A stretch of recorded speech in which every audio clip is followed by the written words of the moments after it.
Nice. So, welcome. Um, I'm winging it also a little bit today, but I do have some stuff that I can show you.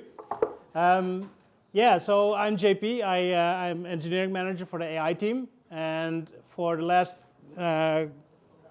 week and a half, 2 weeks, we've been working on something to get something out that you might have seen this morning because it was released this morning. If you know, you know. It's MCP, and MCP is for Model Context Protocol. Who of you already knows what MCP is? A little bit. Okay. So if you have an AI like Claude here, you sometimes want to use that with some tools, right? And if you use Claude Desktop, you might want to interface with your file system, maybe your GitHub issues, maybe you want to interface with anything. And we didn't have that for n8n yet, and this is what we built so that you can integrate n8n with your Claude Desktop, but also the other way around. If other people have built their MCP servers, maybe you want to integrate that into n8n.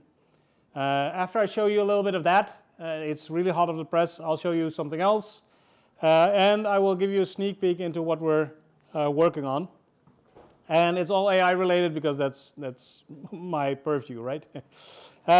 So this is not what I wanted to show.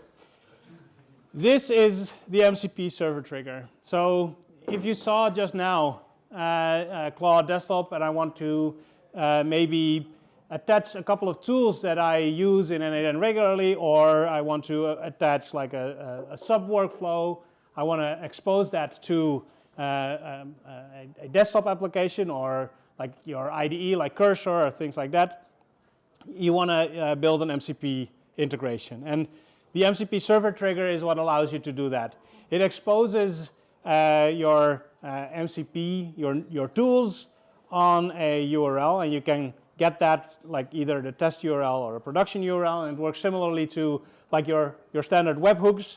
You can change the path if you want, and you can add authentication so that not everyone that guesses your path can also use it.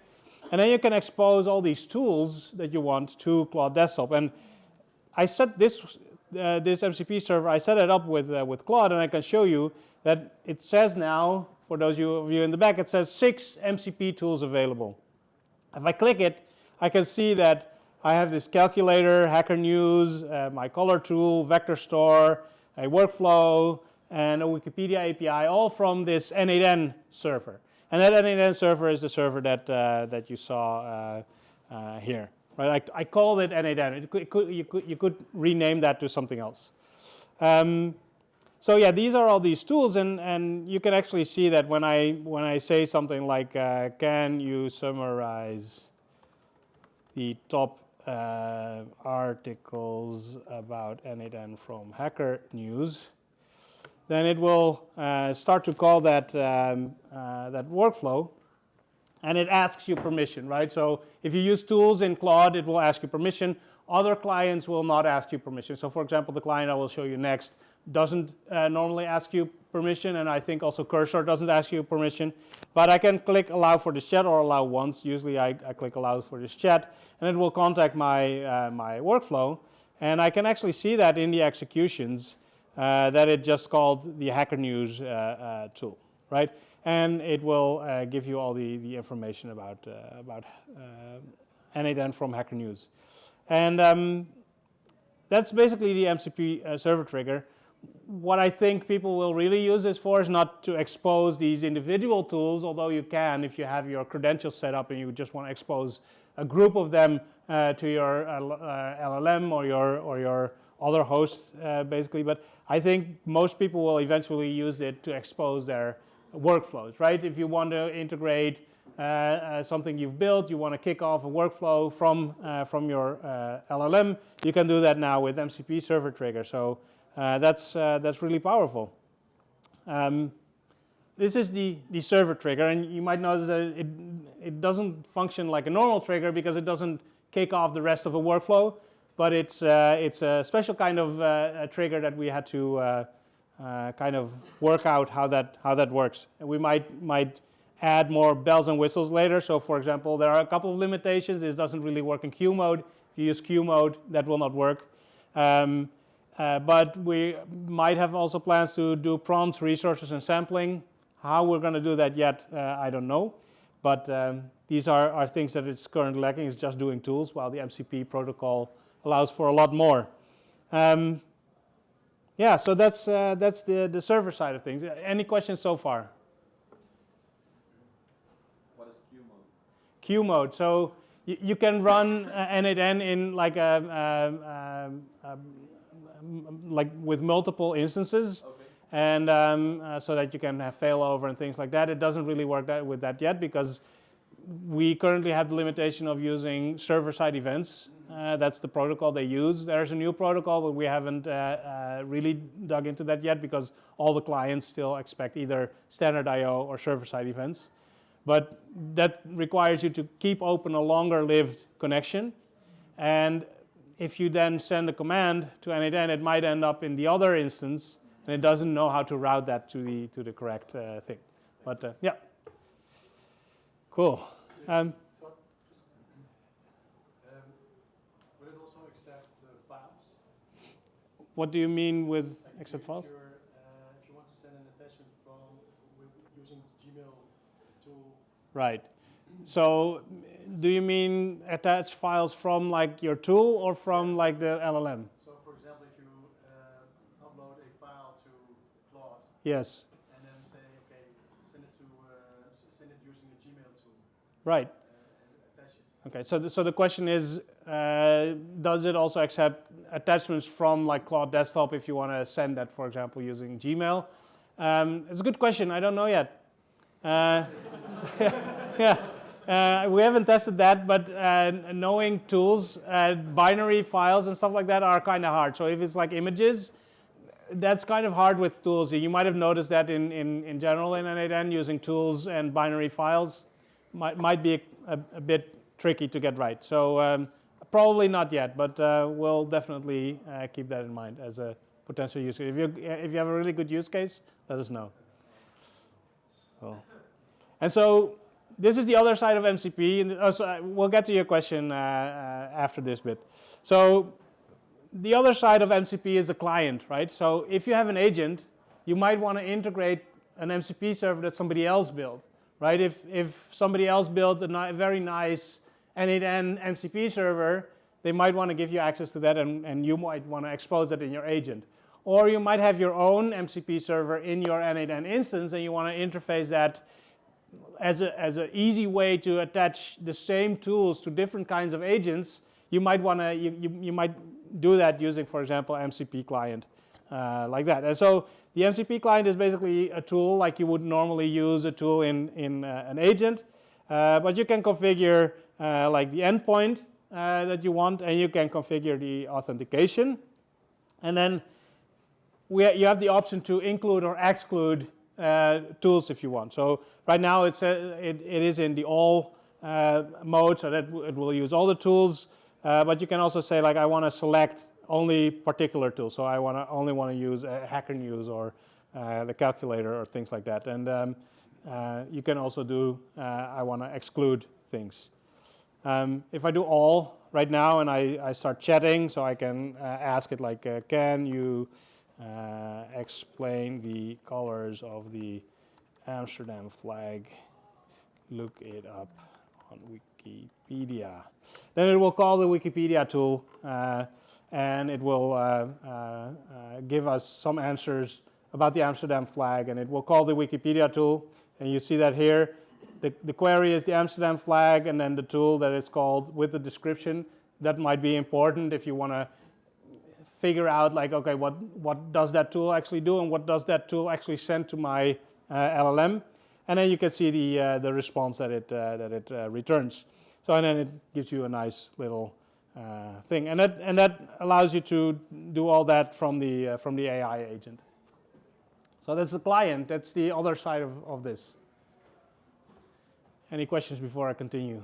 No, it's not a question, but I think it's very important to say that using MCPs from external sources are very security risks. Yeah. And everybody needs to know No. what the source of this MCP server is, and where it's coming from, and what you want to do with it. Because MCP servers are external sources that can do a lot within your n8n resources. Yeah. It's a very good remark. So the remark basically is that if you don't know who built your MCP and you don't know what's actually happening with that MCP that's built. So what happens is it downloads the descriptions of these tools. It lists all these tools, and it might inject the descriptions of those tools into the context of these LLMs, right? So if you put some prompt injection stuff in these descriptions, if you don't trust that MCP, they can still steal stuff, or they can easily call tools that you don't want to be called and things like that. So be aware of what these MCP servers do. Yeah. There was another question. Yeah. Also around security, how do you handle that? Security, you mean the authorization or the security that was just mentioned? Both sides. Yeah, so authorization and stuff like that we handle with, for example, bearer authentication, but the protocol doesn't really specify how to authenticate MCP calls and stuff like that. So we took what is now common in the community, and that seems to be the bearer token. But there might be more coming. There's a lot of debate around that topic. The other side about the prompt injection stuff and that sort of things, we don't know yet exactly how we want to do that, but one way of doing it is checksumming the descriptions of these tools and then comparing it against that and asking the creator of the workflow, for example, like, hey, is this now changed? Do you want to update your MCP descriptions or not? Yeah, for my use case, I work with structured output. So you have a chatbot, clients throw in their information, they want to change something in a database. So for that need, I have to train the chatbot or the MCP Yeah. with our SQL. Yeah. How can we secure them that what they say in the chatbot will be the same as the output structure that will be changing our database? So to get your question right, you have an MCP that you might want to hook up to a database, and you want to know whether that uses the correct input-output format. Yes, exactly. That's really hard, and that's a prompting issue, and also a thing that is really hard with a tool that's non-deterministic, right? So. Exactly. I don't want them to be hallucinating or something. I just want to get a secure answer out of them, and then they can Yeah. confirm it. What you probably need to do if you want to secure that stuff, you want to probably route that through a sub-workflow, and then get that sub-workflow to analyze basically the format of that answer. But it can be done. Yeah. Everything can. We can continue that conversation later, because I don't know how much time I have. I don't see Bart right now, but I will. Pizza man. He's getting the pizzas. Okay, so I will continue because then we can eat pizza quicker. This is a really cool little snippet that we did, and it was released on Monday. This is the Think tool. I don't know if you guys have seen this little white paper by Anthropic. They said, like, okay, you have your reasoning models like 3.7 Sonnet that has a thinking mode. You have your O1 and your O3 models from OpenAI and things like that, DeepSeek. But what if you want to do these kind of reasoning steps without maybe a reasoning model? And therefore, they decided to do the Think tool. And the Think tool is really, really basic. It's just a tool that has a description, and that's it. It doesn't do anything. But the description says something like, hey, use this tool if you want to think about something. And that gives the agent a little scratch pad to think about. And that's really cool. So you can ask it, for example, a little like a riddle, And then you can see that it's actually calling that think tool to reason about that riddle and to work through that problem to come up with an answer. And I can show you like here, the question was something about like Jack is looking at Anne is looking at George, Jack is married, George is not, and we don't know if Anne is married. Is a married person looking at an unmarried person? And then it starts to analyze, okay, this is what we know, blah, blah, blah. And it will call that think tool, and it will give you a response, basically, that's echoing that, that input. So basically this doesn't do anything except giving it a scratch pad and a little bit of a description to basically do chain of thought reasoning, but then with a tool. And you can use this with any kind of a model, even like your Olama things if they allow you to do tool calling, basically. So that's a little snippet that's out there. You can plop it in and see if it improves your workflows and your agent reasoning. Cool. Last bit I want to show you is a really early sneak peek on what we're working on, and this is the AI workflow builder. And this is not out anywhere yet, but this is something that we can show you. Let me pull up like a little prompt. So the thing I'm going to ask it to build is a workflow that says every morning at 9 a.m. get the current weather for Amsterdam, generate a nice image based on the forecast, send it to JP at n8n.io, and if it's going to rain that day, send a Slack message to user JP, reminding him to get an umbrella. And I'm going to ask that to generate that workflow for me. And it's showing you the steps that it's taking, so it's generating a couple of like steps for like these are the things that workflow needs to do. Then it's about selecting the right nodes that it wants to pick out. So now it has selected the workflow nodes. It's composing that and generating a workflow now to do just that. And let's hope it works. Sometimes it still gets stuck, so because this is all very new and beta. But yeah, so it has composed the workflows now, the nodes now, and it's generating the final workflow. So this is all going to end up in a workflow. And I still have to click a button because it's generating a JSON file. I click clean up. And you can see here that it has a schedule trigger. It's set to 9 a.m. Then it will get the Amsterdam weather. Still have to put in the credentials, of course. It doesn't know yet how to do that. But yeah, that's what it does. It even created an if node. It's creating like a little bit of documentation around this workflow. And there you have it. This is a very quick sneak peek at what we're building at the moment. I was already because where I'm interested in is how I can train my own workflows to make the answers to the questions that I give inside of the chat. As you already did, you have given the LLM the information that you want to know the weather of Amsterdam.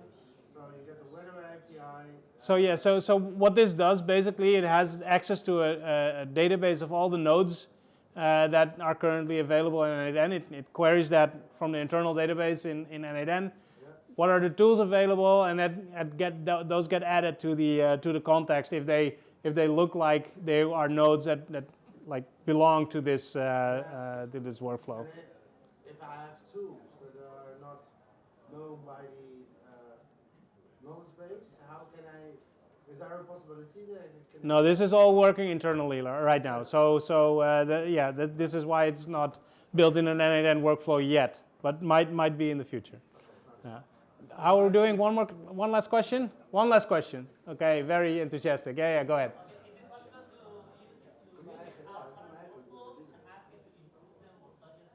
Sorry, can you repeat it?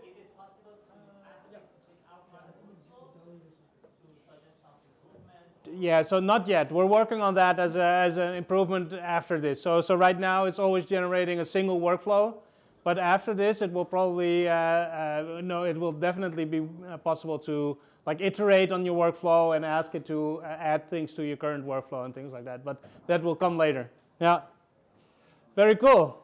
Nice. That's it. Thank you very much.